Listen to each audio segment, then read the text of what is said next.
मुर्दा शवों के साथ संभोग करने वाला दुष्ट दरिंदा आखिर कैसे बना एक महाशक्तिशाली दुष्ट दैत्य, और क्यों वो कुंवारी लड़कियों के मृत शरीर के साथ संभोग करता था। मुनि अंगिरा, महासेनापति विभित्सना और आचार्य काश्यपंत के आगे दैत्य त्रैलोक्यसुर की पूरी कहानी शुरू से बताना प्रारंभ करता है। ये बात आज से हजारों साल पहले की है, जब दैत्य त्रैलोक्यसुर एक महाशक्तिशाली दानव न होकर बस एक मामूली सा अघोरी हुआ करता था। श्मशानों में रहने वाला वो अघोरी शुरू से ही भगवान की नहीं बल्कि शैतान यानी काली शक्तियों की पूजा किया करता था। शुरू से ही उसके ऊपर वासना का भूत सवार था। मन में बहती वासना की तरंगों को पूरा करने के लिए वो मुर्दा शरीरों के साथ रति क्रिया किया करता था। दो ही चीजें ऐसी थीं जो उसके मन को लुभाती थीं और उसे अथाह सुकून देती थीं। पहली थी रति क्रिया और दूसरी थी भक्ति साधना। साधना के बलबूते वो अपार शक्तियां हासिल कर सरस्वत दुनिया पर राज करना चाहता था। वक्त बीतता गया और उसका समय इन दोनों चीजों में गुजरता गया, पर गुजरते वक्त के साथ मुर्दा शरीरों से उसका लगाव कम होता चला गया। अब उसे मुर्दा शरीरों के साथ रति क्रिया में वो आनंद व चरम सुख नहीं मिलता जो पहले मिला करता था। ज्यादा सुख के लालच में वो बेचैन रहने लगा। फिर एक दिन उसने सोचा, कैसा होता अगर मैं मुर्दा शरीर को फिर से जिंदा कर पाता, कैसा होता मैं उनमें फिर से जान डाल पाता। अगर मैं मुर्दा शरीरों के अंदर जान फूंकने में सफलता हासिल कर लूं तो रति क्रिया का आनंद ही अलग होगा। ये सोचने मात्र से ही उसे असीम आनंद की अनुभूति हुई। उसी दिन उस घोर पापी ने खुद से जिद की, खुद से एक वादा किया कि एक दिन वो मुर्दा शरीर में जान डालकर रहेगा। अपनी इस घोर प्रतिज्ञा के चलते उसने शैतान की साधना करनी शुरू कर दी। वो सालों साल भूखा प्यासा बिना अन्न व जल ग्रहण किए साधना में लीन रहने लगा, और एक दिन वो काला दिन आ ही गया जब उस पापी को अपनी कठोर साधना का फल मिल गया। जब काली शक्तियों ने उसे अपने दाता के रूप में चुना, तब से वो दुष्ट अघोरी किसी भी मृत शरीर में फिर से प्राण डालकर उसे जिंदा करने में सक्षम हो गया।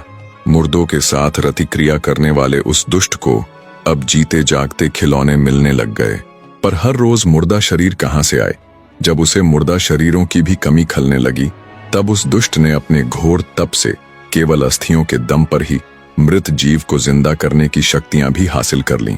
पर उस दुष्ट द्वारा जिंदा की गई कुंवारी लड़कियां जिंदा तो अवश्य हो जाती, पर वो उसकी पुतली मात्र ही बनकर रह जाती, क्योंकि उनके अंदर कुछ भी सोचने समझने की शक्ति ना होती। पर उस भोगी राक्षस को इससे कोई खास फर्क नहीं पड़ता। उसे तो बस अपनी वासना पूर्ति के लिए नए नए खिलौने चाहिए होते जो उसे मिल जाते।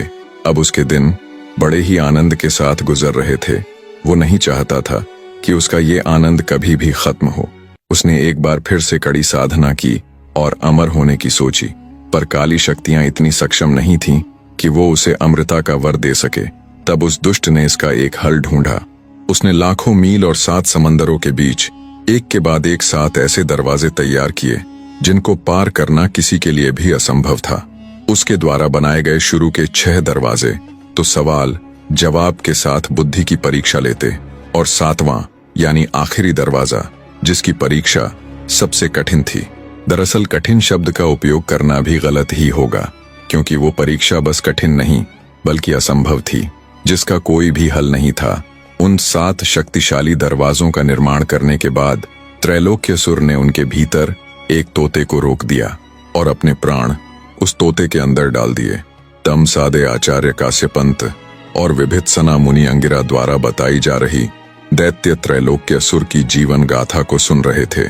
आगे मुनि अंगिरा ने बताया, खुद के प्राण उस तोते के अंदर डालकर और तोते को उन 7 शक्तिशाली दरवाजों के भीतर बंद कर वो दानव पूरी तरह से निश्चिंत हो गया, क्योंकि सबसे पहले तो किसी के लिए भी 7 समंदरों के पार जाना ही असंभव था। दूसरा, उन 6 दरवाजों के सवालों का जवाब यानी उनकी गुत्थियों का हल करना भी अत्यंत ही गूढ़ विषय था। और अंत में 7वें यानी उस आखिरी दरवाजे की परीक्षा को पास करना तो नामुमकिन ही था। मुनि अंगिरा की बात सुन बीच में ही विभित्सना बोल पड़ी, बीच में टोकने के लिए क्षमा करे गुरुवर, पर उस 7वें यानी आखिरी दरवाजे की क्या परीक्षा थी? विभित्सना की बात सुन मुनि अंगिरा बोले, सब्र रखो बेटी, अवश्य ही मैं तुम्हें उसके बारे में भी बताऊंगा। आगे मुनि अंगिरा बोले, धीरे धीरे दैत्य त्रैलोक्यसुर की बढ़ती भूख ने उसे और अधिक शक्तियां हासिल करने के लिए प्रेरित किया और अपनी कठोर साधना के बलबूते पर वो अपने मकसद में कामयाब भी होता चला गया। अब समूची पृथ्वी पर उसके जैसा शक्तिशाली दूसरा कोई ना था। पर कहते हैं ना, जब व्यक्ति को धन या शक्ति हासिल होती है तो वो उतने में भी सब्र न करके और अधिक पाने के लिए लालायित हो उठता है। ऐसा ही दैत्य त्रैलोक्यसुर के साथ भी हुआ। बढ़ती भूख के कारण उस दुष्ट राक्षस ने फिर एक सपना देखा। अब की बार उसका सपना था तीनों लोकों पर राज करने का। अपने सपने की शुरुआत उसने खुद का नया नामकरण करते हुए खुद को त्रैलोक्यसुर का नाम देकर की। त्रैलोक्यसुर का अर्थ है तीनों लोकों को जीतने वाला राक्षस। अब केवल नाम से ही वो त्रैलोक्यसुर था। असल में तीनों लोकों को जीतने का उसका सपना केवल एक सपना ही था। एक बार फिर से उसने कठिन तप किया और पता लगाया कि आज से शताब्दियों बाद एक काली अमावस की रात आएगी। उस रात काली शक्तियां सबसे अधिक प्रचंड शक्तिवान होगी। उस अमावस की काली रात तक उसे 1001 पवित्र कुंवारी कन्याओं की बलि देनी होगी, जिसमें 1000 साधारण कन्या और आखिरी वाली यानी 1001वीं लड़की शाही परिवार से होनी चाहिए, जिसकी रगों में राजसी खानदान का खून हो। आगे मुनि अंगिरा बोले, आज से ठीक 9 दिन बाद वो काली अमावस आने वाली है और अब तक शायद वो दुष्ट उतनी ही कन्या की बलि दे चुका है या बस उससे कुछ ही दूर है, और तुम्हारी सखी राजकुमारी रुद्रलेखा ही उसकी 1001वीं कन्या है, जिसकी बलि देने के बाद वो अजेय हो जाएगा। मुनि अंगिरा की बात सुन विभित्सना सन्न रह गई। आचार्य काश्यपंत बोले, गुरुवर, अगर वो ऐसा करने में कामयाब हो गया तो? काश्यपंत की बात सुन मुनि अंगिरा बोले, तो वो अजेय हो जाएगा, फिर उसे हराना नामुमकिन होगा। फिर उसे अपने प्राणों को सुरक्षित रखने के लिए किसी तोते की आवश्यकता नहीं पड़ेगी। मुनि अंगिरा की बात सुन आचार्य काश्यपंत और विभित्सना के रोंगटे खड़े हो गए। आचार्य काश्यपंत बोले, तो महाराज, क्या कोई भी उपाय नहीं है दैत्य त्रैलोक्यसुर को रोकने का? मुनि जी बोले, अवश्य है वत्स, उसे रोकना मुश्किल जरूर है पर नामुमकिन नहीं। हमें उसे उसके मकसद में कामयाब होने से रोकने के लिए बल से नहीं बुद्धि से काम लेना होगा। दैत्य त्रैलोक्यसुर आज के दिन जरूर अथाह शक्तियों का स्वामी है। आज के दिन बड़े से बड़ा योद्धा भी सामने से उसको चुनौती नहीं दे सकता, इसलिए सामने से उसे पराजित करने की सोचना मूर्खता से अधिक कुछ ना होगा। उसे पराजित करने और उसके मकसद में कामयाब होने से रोकने के लिए केवल और केवल एक ही रास्ता है, वो है वो तोता। वो तोता ही उस दुष्ट दैत्य की एकमात्र कमजोरी है बस। मुनि अंगिरा की बात सुन विभित्सना बोली, पर गुरुवर, हम उस तोते तक कैसे पहुंचेंगे? 7 समंदरों के पार जाना कैसे संभव होगा? विभित्सना की बात सुन मुनि अंगिरा बोले, हम नहीं बल्कि तुम जाओगी 7 समुद्र पार। मुनि अंगिरा की बात सुन विभित्सना हैरान और प्रश्नवाचक दृष्टि से उनकी तरफ देखती है। उसका आशय समझ मुनि अंगिरा बोले, मैं बहुत समय पहले से ही इस आने वाली मुसीबत के बारे में जानता था, इसलिए मैंने कठिन तप करके भगवान विष्णु को प्रसन्न कर लिया और उनसे ये वरदान मांगा कि मैं जीवन में एक बार उनके साधन यानी उनके गरुड़ का इस्तेमाल कर सकता हूँ। भगवान विष्णु जी का गरुड़ ही है जो तुम्हें 7 समंदर पार लेकर जाएगा। मुनि अंगिरा की बात सुन आचार्य काश्यपंत और विभित्सना दोनों के चेहरे पर कुछ समय के लिए सुकून के भाव उभरे, पर अगले ही पल विभित्सना फिर बोल पड़ी, गुरुवर, लेकिन वो 7 दरवाजे मैं उनको कैसे पार कर पाऊंगी? विभित्सना की बात सुन मुनि अंगिरा कुछ नहीं बोले और आंखें बंद करके ध्यान किया। तभी एक चमकता हुआ दिव्य फल उनकी हथेली पर आ गया। आचार्य काश्यपंत और विभित्सना आंखें फाड़े सब कुछ हैरानी से देख रहे थे। मुनि बोले, बेटी, ये है बुद्धि फल, ये है तुम्हारे सवाल का जवाब। इसे खाने से तुम्हारी बुद्धि हर रूप से विकसित हो जाएगी, जिससे तुम उन दरवाजों की गुत्थियों को बड़ी ही आसानी से हल करते हुए उनके सवालों का जवाब दे पाओगी। मुनि अंगिरा की बात सुन विभित्सना अब तक उम्मीदों से लबालब भर चुकी थी, पर एक बार फिर उसके दिमाग में एक सवाल कौंधा। बोली, माफ करे गुरुवर, पर भगवान विष्णु के गरुड़ और इस बुद्धि फल को खाकर तो कोई भी उस दैत्य का सर्वनाश कर सकता है, फिर मैं ही क्यों? आपने ऐसा क्यों बोला कि मैं ही हूँ जो दैत्य त्रैलोक्यसुर को उसके मकसद में कामयाब होने से रोक सकती हूँ, जबकि आपके द्वारा दी गई इन शक्तियों के बल पर कोई भी ऐसा करने में सक्षम है? विभित्सना की बात सुन मुनि अंगिरा के चेहरे पर हल्की सी मुस्कान आ जाती है। वो बोले, बेटी, कुछ देर पहले तुमने मुझसे एक सवाल किया था कि उस 7वें यानी आखिरी दरवाजे की क्या परीक्षा है? तुम्हारे उस सवाल और तुम ही ऐसा क्यों कर सकती हो, इन दोनों सवालों का एक ही जवाब है। मुनि की बात सुन विभित्सना अत्यधिक संशय और घोर आश्चर्य से भर जाती है। विभित्सना की हालत देख आचार्य काश्यपंत अपने गुरु से बोले, गुरुजी, कृपया करके जल्दी से इन सवालों का जवाब दीजिए। अब मन की उलझने बर्दाश्त से बाहर होती जा रही है। तब मुनि अंगिरा विभित्सना की तरफ देखते हुए बोले, बेटी, केवल तुम ही हो जो उसे रोक सकती हो। इसके पीछे की सबसे बड़ी और सबसे दिलचस्प वजह है उस 7वें दरवाजे की परीक्षा। वो 7वां रहस्यमयी दरवाजा एक साधारण दरवाजा ना होकर एक बहुत बड़ा आईना है। सुनो बेटी, उस दुष्ट दैत्य ने उस आखिरी दरवाजे को इस तरह बनाया है कि जब उसके सामने खुद वो दुष्ट दानव खड़ा होगा तभी वो खुलेगा। मुनि अंगिरा की बात सुन विभित्सना एक बार फिर चौंक जाती है और कहती है, गुरुवर, मगर ये कैसे संभव है? तब मुनि अंगिरा बोले, बेटी, यही तो तुम्हारी आवश्यकता पड़ेगी। केवल और केवल तुम ही वो एकमात्र प्राणी हो जिसने उस दुष्ट दैत्य त्रैलोक्य असुर का सामना किया है, उसे अच्छी तरह देखा है। तुम्हारे सिवाय मनुष्य तो छोड़ो, कोई जानवर भी ऐसा नहीं है जिसने उसे देखा हो और वो जीवित रह गया हो। मुनि अंगिरा की बात सुन विभित्सना बोली, हाँ गुरुवर, ये तो है, पर इससे हमारी क्या मदद होगी? कृपया हमारी उलझनों की गुत्थियों को और अधिक ना बढ़ाते हुए सब कुछ स्पष्ट कीजिए महाराज।